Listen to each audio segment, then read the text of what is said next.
கர்த்தருடைய பரிசுத்த நாமத்திற்கு ஸ்தோத்திரம். இந்த உலகத்துல நிறைய பேரு கடவுள் இருக்கிறாருன்னு நம்பிக்கை வச்சிருக்காங்க. அது தீசம்னு சொல்லுவாங்க. கடவுள் இல்லன்னு சொல்றவங்கள ஏத்திஸ்ட்னு சொல்லலாம். ஆனா இது ரெண்டுத்துக்கும் நடுவுல டீசம் அப்படின்னு ஒரு கான்செப்ட் இருக்குதுங்க. அவங்க எல்லாம் என்ன சொல்லுவாங்க அப்படின்னா, கடவுள் இருக்கிறாரு, இந்த உலகத்தை அவர் தான் படைச்சாரு, ஆனா அதுக்கப்புறமா கடவுள் இந்த உலகத்துல எதுவுமே பண்றது இல்லைன்னு சொல்றாங்க. ஆனா பைபிள்ல சங்கீதம் 74:12 என்ன சொல்லுதுன்னா, பூமியின் நடுவில் ரட்சிப்புகளை செய்து வருகிற தேவன் பூர்வ காலம் முதல் என்னுடைய ராஜான்னு வாசிக்கிறோம். அன்னைக்கு இஸ்ரவேல் ஜனங்களோட வனாந்திரத்துல இருந்தது மாதிரி இன்னைக்கு நம்ம நடுவுலயும் நம்ம பக்கத்திலே தான் இருக்கிறாரு. யாத்ராகமம் 8:22-23 பூமியின் நடுவில் நானே கர்த்தர் என்பதை நீ அறியும்படி என் ஜனங்கள் இருக்கிற கோசேன் நாட்டில் அந்நாளிலே வண்டிகள் வராதபடிக்கு அந்த நாட்டை விசேஷப்படுத்தி என் ஜனங்களுக்கும் உன் ஜனங்களுக்கும் வித்தியாசம் உண்டாகும்படி செய்வேன்னு கர்த்தர் சொல்றாரு.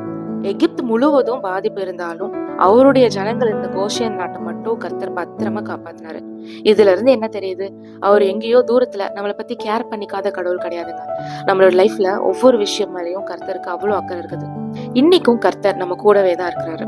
இததான் ஹீப்ரூல்ல யாவே பிக்ரேவ் ஹாரெட்ஸ். பிக்ரேவ் அப்படின்னா நடுவில், மையத்தில், ஹாரெட்ஸ் அப்படின்னா தேசம்னு அர்த்தம். தினமும் நம்மள பாக்குற தேவன், நம்மளோட இருக்கிற தேவன் நம்மள அனாதையா விடலங்க. என்றென்றைக்கும் நம்ம கர்த்தருடைய பரிசுத்த நாமத்திற்கு ஸ்தோத்திரம். இந்த உலகத்துல நிறைய பேரு கடவுள் இருக்கிறாருன்னு நம்பிக்கை வச்சிருக்காங்க. அது தீசம்னு சொல்லுவாங்க. கடவுள் இல்லன்னு சொல்றவங்கள ஏத்திஸ்ட்னு சொல்லலாம். ஆனா இது ரெண்டுத்துக்கும் நடுவுல டீசம் அப்படின்னு ஒரு கான்செப்ட் இருக்குதுங்க. அவங்க எல்லாம் என்ன சொல்லுவாங்க அப்படின்னா, கடவுள் இருக்கிறாரு, இந்த உலகத்தை அவர் தான் படைச்சாரு, ஆனா அதுக்கப்புறமா கடவுள் இந்த உலகத்துல எதுவுமே பண்றது இல்லைன்னு சொல்றாங்க. ஆனா பைபிள்ல சங்கீதம் 74:12 என்ன சொல்லுதுன்னா, பூமியின் நடுவில் ரட்சிப்புகளை செய்து வருகிற தேவன் பூர்வ காலம் முதல் என்னுடைய ராஜான்னு வாசிக்கிறோம். அன்னைக்கு இஸ்ரவேல் ஜனங்களோட வனாந்திரத்துல இருந்தது மாதிரி இன்னைக்கு நம்ம நடுவுலயும் நம்ம பக்கத்திலே தான் இருக்கிறாரு. யாத்ராகமம் 8:22-23 பூமியின் நடுவில் நானே கர்த்தர் என்பதை நீ அறியும்படி என் ஜனங்கள் இருக்கிற கோசேன் நாட்டில் அந்நாளிலே வண்டிகள் வராதபடிக்கு அந்த நாட்டை விசேஷப்படுத்தி என் ஜனங்களுக்கும் உன் ஜனங்களுக்கும் வித்தியாசம் உண்டாகும்படி செய்வேன்னு கர்த்தர் சொல்றாரு. எகிப்து முழுவதும் பாதிப்பு இருந்தாலும் அவருடைய ஜனங்கள் இந்த கோஷேன் நாட்டை மட்டும் கர்த்தர் பத்திரமா காப்பாத்தினாரு. இதுல இருந்து என்ன தெரியுது? அவர் எங்கேயோ தூரத்துல நம்மளை பத்தி கேர் பண்ணிக்காத கடவுள் கிடையாதுங்க.